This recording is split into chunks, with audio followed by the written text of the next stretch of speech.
लोकसभा चुनाव के तीसरे चरण का प्रचार चरम पर।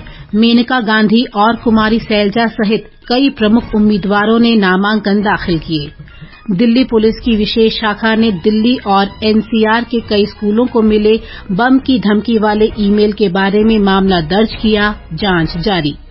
गुजरात और महाराष्ट्र का स्थापना दिवस आज। मौसम विभाग ने पश्चिम बंगाल, झारखंड, ओडिशा और बिहार में कल तक भीषण गर्मी का अनुमान व्यक्त किया। दक्षिणी चीन के क्वांगतुंग प्रांत में राजमार्ग ढहने से 24 लोगों की मौत। और आईपीएल क्रिकेट में चेन्नई सुपर किंग्स और पंजाब किंग्स के बीच मैच जारी।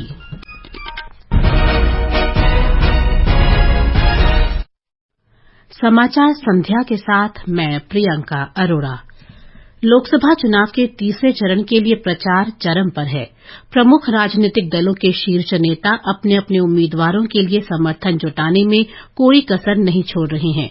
इस चरण में 10 राज्यों और 2 केंद्र शासित प्रदेशों में 7 मई को मतदान होगा। प्रधानमंत्री और भाजपा के वरिष्ठ नेता नरेंद्र मोदी ने कहा है कि उनकी सरकार संविधान की शुचिता बनाए रखने के लिए प्रतिबद्ध है।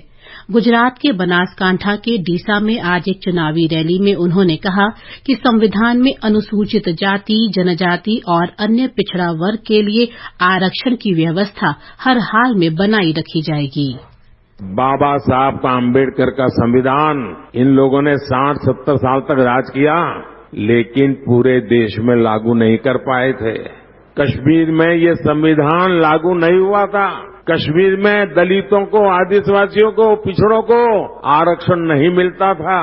ये मोदी है जिसने आकर के 370 हटा करके संविधान को कश्मीर में लागू किया। भारतीय जनता पार्टी के वरिष्ठ नेता और गृह मंत्री अमित शाह ने छत्तीसगढ़ के कोरबा लोकसभा क्षेत्र के कटघोरा शहर में एक जनसभा को संबोधित किया।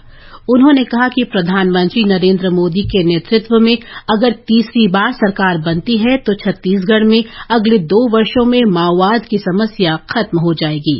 उन्होंने आरोप लगाया कि कांग्रेस सरकार ने पिछले 5 वर्षों में माओवाद को बढ़ावा दिया है।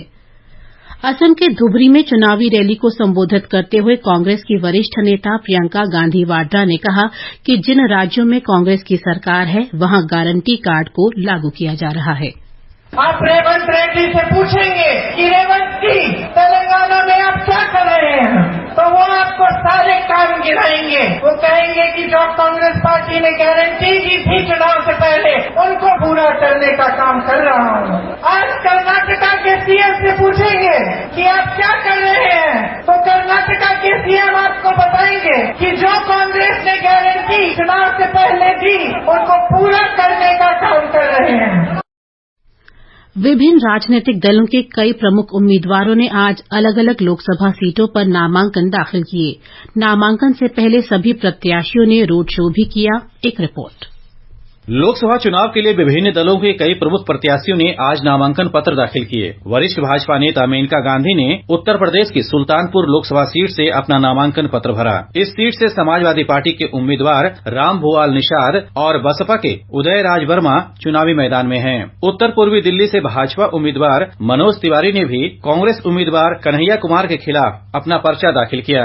मौजूदा सांसद भाजपा के लल्लू सिंह ने भी फैजाबाद लोकसभा सीट से अपना नामांकन पत्र दाखिल किया। इस सीट पर समाजवादी पार्टी ने अवधेश प्रसाद को मैदान में उतारा है। इसके अलावा हरियाणा की सिरसा लोकसभा सीट से कांग्रेस प्रत्याशी कुमारी सैलजा ने भी अपना नामांकन पत्र दाखिल किया। इस सीट से भाजपा के अशोक तंवर अपनी राजनीतिक किस्मत आजमा रहे हैं। दीपेंद्र कुमार, आकाशवाणी समाचार, दिल्ली। लोकसभा चुनाव पर आकाशवाणी की विशेष श्रृंखला में आज हम मध्य प्रदेश की विदिशा लोकसभा सीट की जानकारी दे रहे हैं। एक रिपोर्ट। मध्य प्रदेश की विदिशा लोकसभा सीट हमेशा से चर्चा में रही है। विदिशा संसदीय क्षेत्र में स्थित सांची के स्तूप ऐतिहासिक और आध्यात्मिक रूप से दुनिया के कई देशों तक अपनी पहचान बनाए हुए हैं। विदिशा सीट भाजपा के लिए सुरक्षित सीट मानी जाती है। वरिष्ठ भाजपा नेता सुषमा स्वराज और पूर्व प्रधानमंत्री अटल बिहारी वाजपेयी भी विदिशा का प्रतिनिधित्व कर चुके हैं। इस बार विदिशा में कुल 13 उम्मीदवार मैदान में हैं। हालांकि मुख्य मुकाबला भाजपा उम्मीदवार और पूर्व मुख्यमंत्री शिवराज सिंह चौहान और कांग्रेस के प्रताप भानु शर्मा के बीच है। विदिशा लोकसभा क्षेत्र में 19 9,38,000 से ज्यादा मतदाता हैं। इनमें 10 लाख से ज्यादा पुरुष और 9,34,000 से ज्यादा महिला मतदाता हैं। विदिशा लोकसभा सीट में 8 विधानसभा क्षेत्र शामिल हैं। इनमें से 7 पर भाजपा का और 1 पर कांग्रेस का कब्जा है। पिछले चुनाव की बात करें तो 2019 में भाजपा के रमाकांत भार्गव ने कांग्रेस के शैलेंद्र पटेल को करीब 5 लाख वोटों के अंतर से हराया था। मौजूदा चुनाव में भी ज्यादा बदलाव की उम्मीद नहीं है। संजीव शर्मा, आकाशवाणी समाचार, भोपाल। लोक निर्णय 2024 आम चुनावों पर विशेष कार्यक्रम हर शाम 7 बजे से और पुनः प्रसारण रात 9:30 बजे से आकाशवाणी गोल्ड पर। चुनावी गतिविधियों की खबर, देश के हर अंचल पर नजर, विशेषज्ञों की राय और विश्लेषण। दुनिया के सबसे बड़े लोकतंत्र के चुनावी पर्व में सुनिए लोक प्रसारक के साथ लोक निर्णय 2024। ये समाचार आकाशवाणी से प्रसारित किए जा रहे हैं। ताजा समाचार जानने के लिए आप हमारे Twitter handle @AIR News Hindi को फॉलो कर सकते हैं। ये आकाशवाणी है।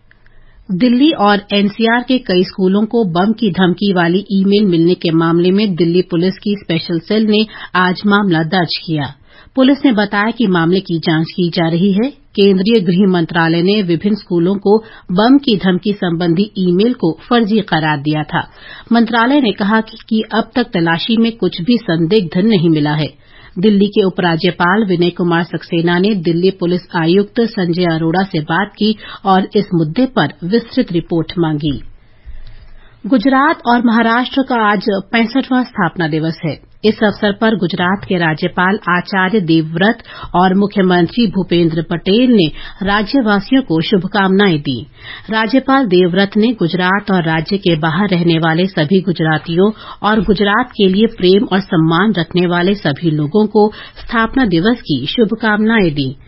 महाराष्ट्र के राज्यपाल रमेश बैस ने भी राज्य के नागरिकों से एक नया, समृद्ध और मजबूत महाराष्ट्र बनाने के लिए साथ आने की अपील की। दक्षिणी चीन के क्वांगतुंग प्रांत में भारी वर्षा के कारण राजमार्ग का एक हिस्सा क्षतिग्रस्त होने से लगभग 24 लोगों की मौत हो गई है। राज्य समाचार एजेंसी ने कहा है कि क्वांगतुंग प्रांत में मिझोउ शहर और दाबो काउंटी के बीच सड़क का एक हिस्सा आज सुबह धंस गया। इस घटना से राजमार्ग पर 20 वाहन फंस गए। घनी आबादी वाले क्वांगतुंग प्रांत में पिछले कुछ दिनों में तेज वर्षा हुई है, जिससे कुछ क्षेत्रों में गंभीर बाढ़ और भूस्खलन हुआ है। प्रांत में बचाव कार्य जारी है। ये समाचार हमारी वेबसाइट newsonair.gov.in/hindi और हमारे mobile app news on AIR पर भी उपलब्ध हैं। बारिश का मौसम आने वाला है, तैयारी कर ली ना? गार्डन में नए पौधे लगा देना, नमी मिलेगी तो अच्छे से लग जाएगा। ये तैयारी तो हो गई, मगर असली तैयारी हुई कि नहीं? असली तैयारी मतलब? बारिश का पानी बचाने की तैयारी, बोले तो रेन वाटर हार्वेस्टिंग की तैयारी। ये भला हम कैसे भूल सकते हैं? बारिश से पहले ही हमने छत और पाइप सब साफ करवा दिए। अब सीधे बारिश के पानी से ग्राउंड वाटर को रिचार्ज करेंगे। सबने कैच द रेन कैंपेन से जुड़ के वर्षा का जल बचाने की तैयारी कर ली है। आप भी जुड़िए।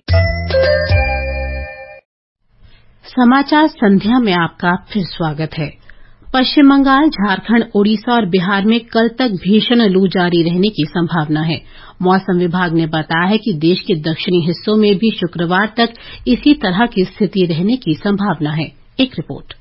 महाराष्ट्र, रायलसीमा, गुजरात, तमिलनाडु और आंध्र प्रदेश में अगले 5 दिनों तक और मध्य भारत में रविवार तक लू चलने की संभावना है। वहीं कर्नाटक के तटीय क्षेत्रों, केरल और माही में अगले 5 दिनों तक मौसम गर्म और आर्द्र रह सकता है। शुक्रवार तक गांगे पश्चिम बंगाल, पूर्वी झारखंड, उत्तरी ओडिशा और रायलसीमा में अधिकतम तापमान 44 और 47 डिग्री सेल्सियस के बीच रहने की संभावना है। इस बीच पूर्वोत्तर भारत और कल तक तूफान और तेज हवाओं के साथ भारी बारिश रहने का अनुमान है। वहीं जम्मू कश्मीर, लद्दाख, गिलगिट बाल्टिस्तान, मुजफ्फराबाद, उत्तराखंड और हिमाचल प्रदेश में 3 से 6 मई तक आंधी और गरज के साथ बारिश और बर्फबारी हो सकती है। समाचार कक्ष से जया भारती।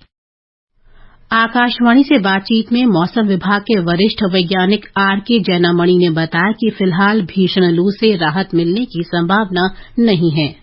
अभी जो पश्चिम बंग और का जो गंगटी इलाका है, पुरुलिया है 44.1, मालदा है, वहाँ भी सीवियर हीट वेव चल रहा है। उड़ीसा में थोड़ा तापमान 1 से 2 डिग्री फॉल हुआ है, फिर भी जो तालचेर है, तितलागढ़ है, वहाँ भी 45 चल रहा है, जैसे हाईएस्ट तालचेर आया, वहाँ भी हीट वेव चल रहा है। बिहार में हीट वेव है और बिहार में भी तापमान सोपोल, पटना, पूर्णिया सारे 40, 41, 42 है। और रायलसीमा में तापमान है आज सबसे हाईएस्ट दर्ज किया है, वो तिरुपति है 45.6, नंदियाल 45.4। और हमारा जो वार्निंग है, उड़ीसा में काल से हीट वेव से थोड़ा राहत मिलेगा, फिर भी ऑरेंज कलर 2 तारीख के लिए है। हमारा जो बंगाल का इलाका है वहाँ और 2 दिन रहेगा। राष्ट्रपति द्रौपदी मुर्मू आज श्री राम जन्मभूमि मंदिर में रामलला का दर्शन पूजन करने के लिए 1 दिवसीय दौरे पर अयोध्या पहुंची। उत्तर प्रदेश की राज्यपाल आनंदीबेन पटेल ने अयोध्या के महर्षि वाल्मीकि अंतर्राष्ट्रीय हवाई अड्डे पर राष्ट्रपति मुर्मू का स्वागत किया। हवाई अड्डे से राष्ट्रपति हनुमानगढ़ी पहुंची और भगवान हनुमान की पूजा अर्चना की। राष्ट्रपति आज शाम पूरे विधि विधान के साथ सरयू आरती में भी शामिल हुई। अप्रैल में सकल वस्तु और सेवा कर जीएसटी संग्रह में अब तक का सबसे अधिक 2,10,000 करोड़ रुपए का संग्रह दर्ज किया गया है। वित्त मंत्रालय ने बताया है कि पिछले वर्ष की इस अवधि की तुलना में 12.4% की महत्वपूर्ण वृद्धि हुई है। केंद्र सरकार ने अपने कर्मचारियों को दिए जाने वाले शिक्षा और छात्रावास भत्ते में बढ़ोतरी की है। ये निर्णय इस वर्ष जनवरी में महंगाई भत्ता 50% तक पहुंचने के बाद आया है। ये निर्णय कार्मिक लोक शिकायत और प्रशिक्षण मंत्रालय के वर्ष 2018 के निर्देश का पालन करता है, जिसके अनुसार जब भी महंगाई भत्ता 50% बढ़ेगा तो भत्ते और रियायत में भी 25% की वृद्धि होगी। आईपीएल क्रिकेट में चेन्नई के एमए चिदम्बरम स्टेडियम में चेन्नई सुपर किंग्स का मुकाबला पंजाब किंग्स से चल रहा है। पंजाब किंग्स ने टॉस जीतकर गेंदबाजी का फैसला किया। ताजा समाचार मिलने तक चेन्नई सुपर किंग्स ने 16 ओवर में 4 विकेट पर 117 रन बना लिए हैं। अंक तालिका में चेन्नई सुपर किंग्स चौथे जबकि पंजाब किंग्स 8वें स्थान पर है। कजाकिस्तान के अस्ताना में एशियन अंडर 22 और यूथ बॉक्सिंग चैंपियनशिप में भारतीय युवा मुक्केबाज आर्यन, यशवर्धन सिंह, प्रियांशु और साहिल ने आज सेमीफाइनल में पहुंचकर 4 पदक पक्के किए। और अंत में मुख्य समाचार एक बार फिर।